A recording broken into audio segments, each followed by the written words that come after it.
Oh, you see? Okay. Oh, poor Rocket. Okay. MT, I gotta point this out. Go back to 41 seconds where you see what we think is Herbert's hand reaching out to Rocket. Okay.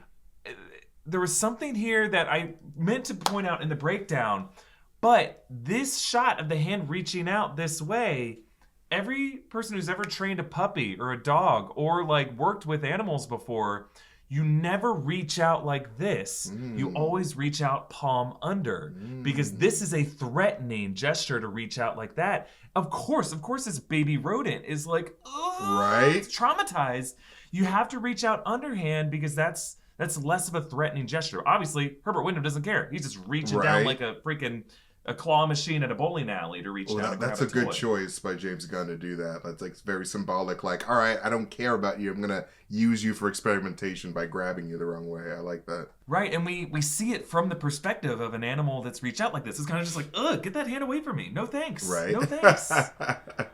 Oh my God. Poor baby Rocket. But there's poor baby Rocket. Welcome back to New Rockstars. We are counting down the days to Christmas, wondering how James Gunn will close out his Guardians of the Galaxy trilogy and whether all the Snyder fans could forgive him enough to actually go see it.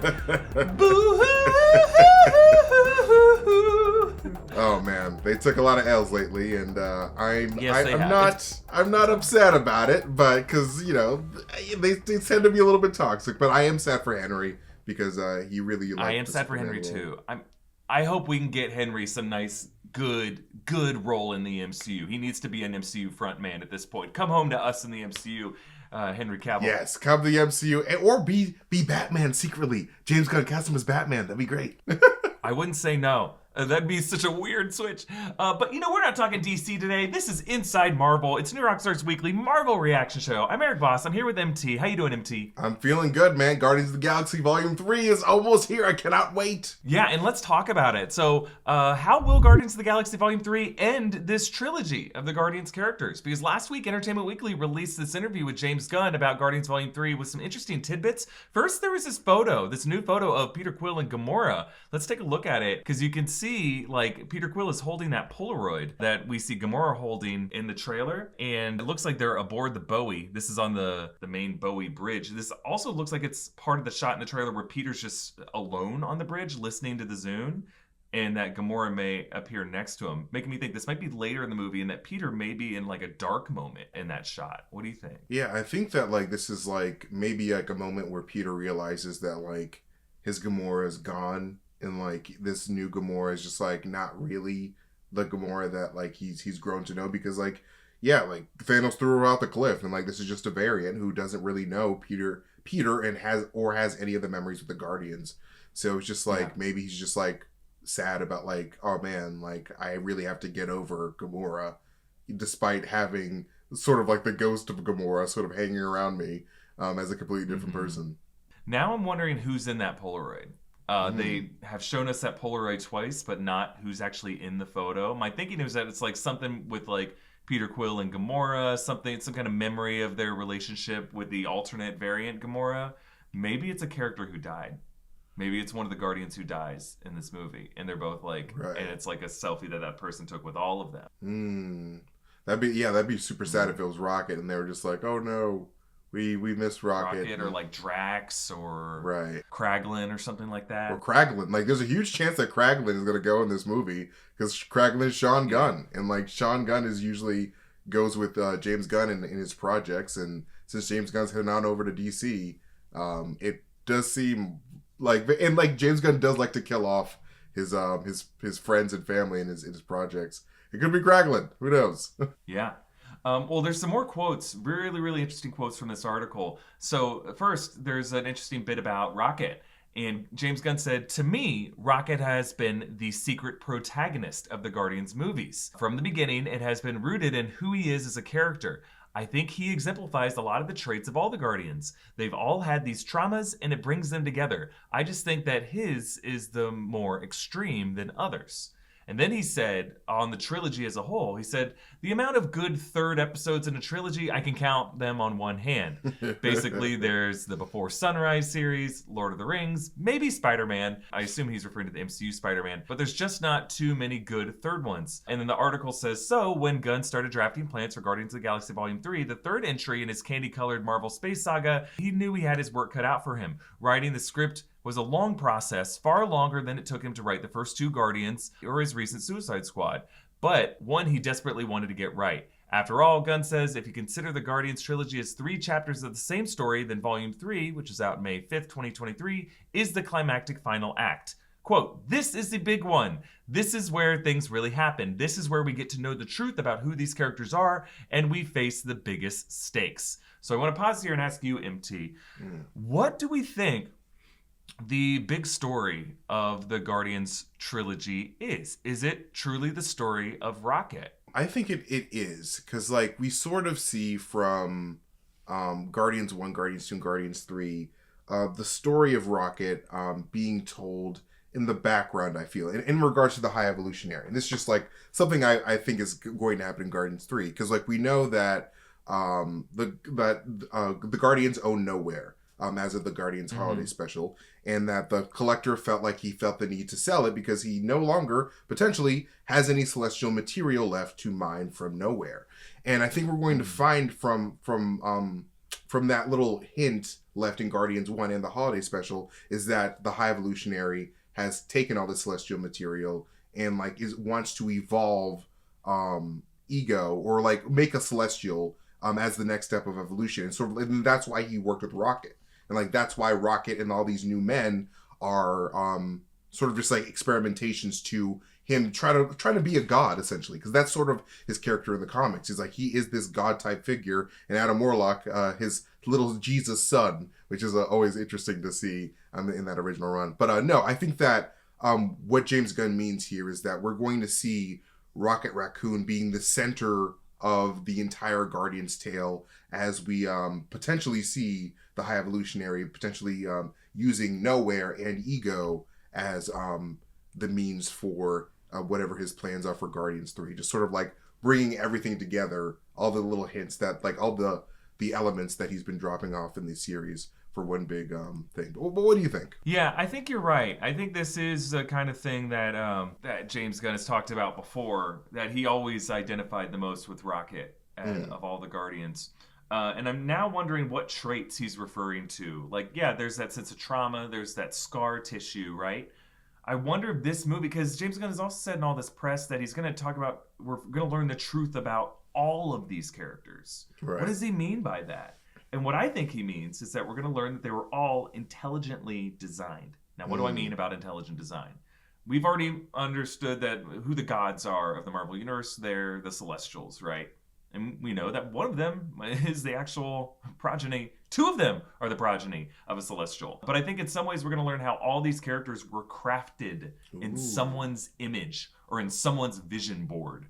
And that someone could have been a Celestial. That someone could have been someone who aspires to be a Celestial, like Herbert Wyndham. Could have been someone else who we have yet to meet. Could have been the Enclave. I think we're going to find out how all of the Guardians are broken toys in some regard. That they were designed by an intelligent designer, but maybe while they were drunk or while they were having an off day or something like that. They were on deadline and just got a little too distracted by a YouTube rabbit hole, and they're like, "Oh crap! I have 45 minutes to finish this project." Oh, okay, great. We have Drax now. we have Groot now. Yeah, I think we're gonna learn a lot about like the origin of species in the MCU in this movie, and how it was some kind of like agreement between the Celestials and other geneticists, and that Herbert Wyndham has cracked that DNA code and is trying to replicate it in a really unhealthy and toxic way. So I think that's what it is. I think Rocket's kind of the best example of that, as someone who is engineered by Herbert Wyndham. But I think we're going to find out how all the Guardians were just kind of like, they were duds. They were duds that were left on the cutting room floor of what intelligent design was meant to be for literally the countless trillions and trillions of life forms that have existed since the dawn of time. I really like that idea a lot. And I really especially like the idea of like finding out where Drax came from and like why he's bulletproof and or able to like withstand the hitting multiple trees in Guardians 2 while during that crash.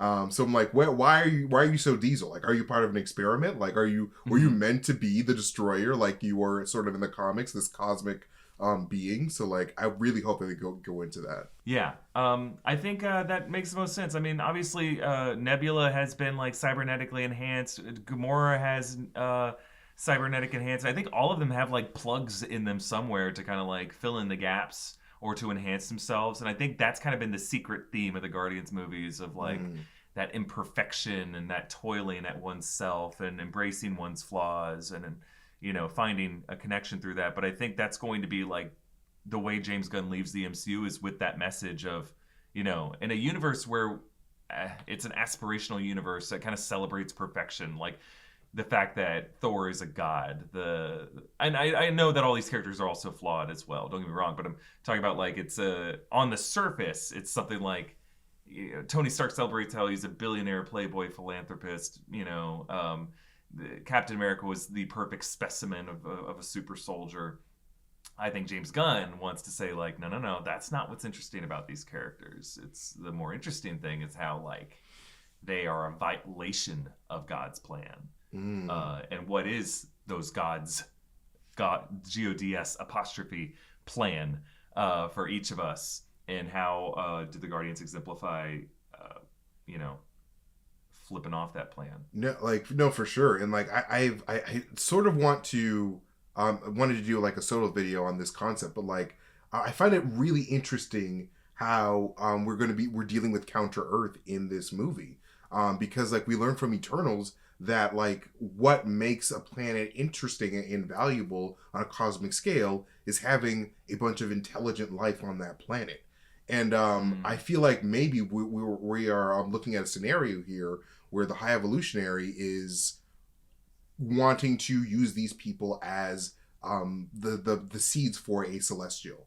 He's like, all right, I want to, like, you guys are here for my little Celestial experiment. So, because like I want to do what the Celestials are doing on my scale and recreating a planet. And so like maybe we could see a big old animal Celestial pop out and be like, whoa, a big old I'm Galactus cow or some shit. Like, I don't know.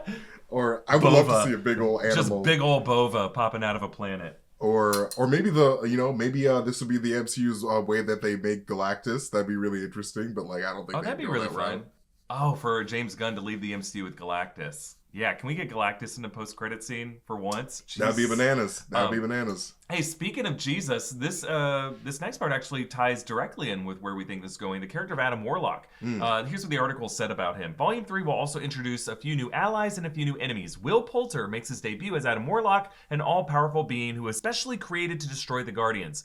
If the Guardians are an eclectic band of space adventurers, Gunn says that the golden-skinned Adam is a more traditional superhero, although hero might be pushing it, in his words. His advanced superpowers make him a formidable foe, and his encounters with the Guardians make for an interesting juxtaposition with where we've been so far. So what does that mean?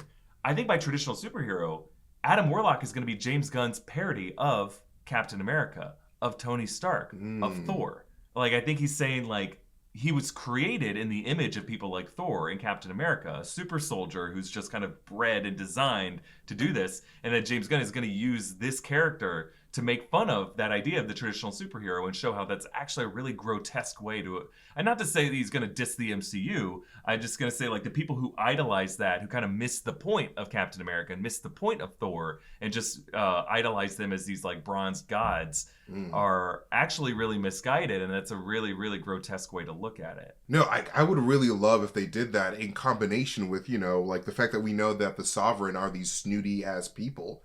And so, like, what would a Captain America from the Sovereign world look like? And he would be like this asshole that thinks like he's superior. But I think that over the course of this movie, especially interacting with the Guardians, who are more of a family dynamic, he will learn that like, oh no, Sovereign are assholes. Maybe I shouldn't be this asshole Captain America parody. Maybe I should be an actual good man. Maybe I should like have love in my system and have and like value people and connections and not think that I'm super superior, and that gives me the right to be an asshole, which is what Aisha is all about. So no, I like that idea so much. Like James Gunn is just like, yeah, let's make this Captain America parody, and I don't know, that'd be really fun. Yeah, and I don't know if it will be overt.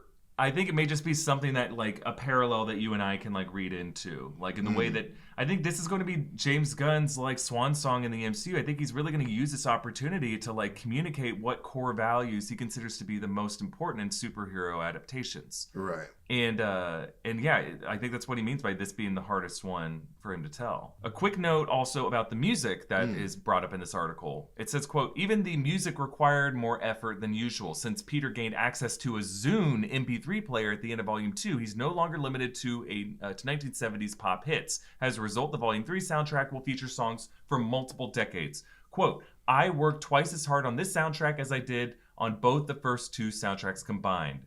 Gunn admits. I'm so excited. It's going to be so dope. Which is interesting. I actually have a thought about how the music could be really important that I want to ask you about in a moment. But first, let's thank today's sponsors. Helix Sleep. Thank you to Helix Sleep for sponsoring this episode. During this busy time of year, sleep is more important than ever. That's why we trust Helix to give us some great holiday sleep with the best mattresses in the world. I have a Helix mattress, as does MT, and recently producer Zach and producer John also got Helix mattresses. Helix Sleep has a quiz that takes just 2 minutes to complete and matches your body type and your sleep preferences to the perfect mattress for you. Everybody's unique. Helix knows that, so they have several different mattress models to choose from. They have soft, medium, and firm mattresses. Mattresses is great for cooling you down if you sleep hot. Mattresses is great for spinal alignment to prevent morning aches and pains. Even a Helix Plus mattress for plus size sleepers. Producer John took the Helix quiz and was matched to a Helix Dusk mattress because he's a back sleeper that needed a memory foam to provide the perfect amount of support to keep him sleeping through the night. Just go to helixsleep.com/insidemarvel, take their 2-minute sleep quiz, and they'll match you to a customized mattress that will give you the best sleep of your life. They have a 10-year warranty, and you get to try it out for 100 nights risk-free. Helix is offering up to $200 off all mattress orders and 2 free pillows for our listeners at helixsleep.com/insidemarvel. We also want to thank Hover for sponsoring this episode. Have you ever thought about starting your own business, creating a brand, sharing your wealth of knowledge with the world? Well, Hover wants to help you take the first step in getting your ideas off the ground. Hover makes finding your domain name super simple with a clear and straightforward user experience, easy-to-use tools, and truly amazing support from friendly humans. In addition to the classics like .com, you can also get extensions like .shop, .tech, .art, with over 400 more to choose from. And with Hover's Connect feature, you can connect your domain name to many website builders with just a few simple clicks. You can buy a domain, set up custom email boxes, and point it to your website in just a few clicks. If you ever run into trouble, help is just a phone call or a chat away. Hover is a trusted and popular choice amongst millions of people launching any kind of brand or business. If you're ready to get your idea off the ground with the perfect domain name, head on over to hover.com/marvel to get 10% off your first Hover purchase. That's HOVER.com/marvel for 10% off your first purchase. Okay, MT, let's talk about Yondu's Zune. I have a lot of questions about Yondu's Zune. Like, how did he get it? And how do all these aliens keep getting Earth consumer products off the planet? That's something you and I talked about last week when we were in the new Rockstars office. Like, how do the old 97s have all these Earth instruments?